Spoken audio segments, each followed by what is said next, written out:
सबै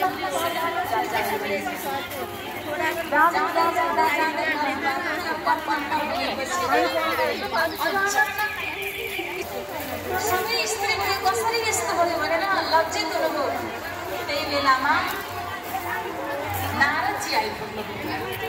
नारदजीले भन्नुभयो यो वनमा भगवान शङ्करले श्राप दिनुभएको छ नि, यो वनमा जो आउँछ त्यो स्त्री बनोस् भनेर।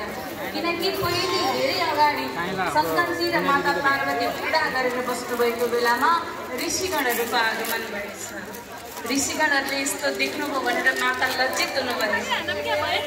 माता लज्जित भएको देखेर शङ्करजीले के श्राप दिनुभयो भने भगवतीको भजन गर्न लागि गुरुदेवको कृपा भयो। गुरु वशिष्ठले फेरि 9 दिनको नवह यज्ञको आयोजना गर्नुभयो। श्रीमद् देवी भागवत कथाको आयोजना गर्दा कथाको विश्रामको दिन इला फेरि सुदुम्नमा परिणत भइन् र दिव्य राजकाज सम्हाल्न लागिन्। बोल्नुहोस् जगदम्बा भगवती माता की, जगत जननी आमा की। यसरी श्रीमद् देवी भागवत कथाको महिमा वर्णन गरिएको छ। अब हामी दिव्य झाँकीमा प्रवेश गर्दैछौँ। आजको कथाको शुभारम्भमा जो महाराज परीक्षित जस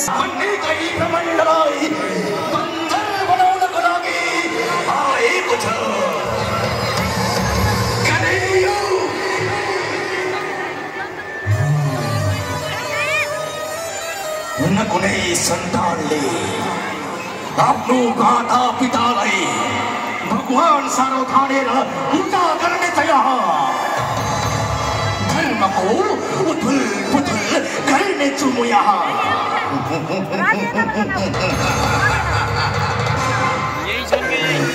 यी समस्त वायुहरू मेरो आगमन सँगसँगै यी समस्त वायुहरू पनि दोषित हुने तयार।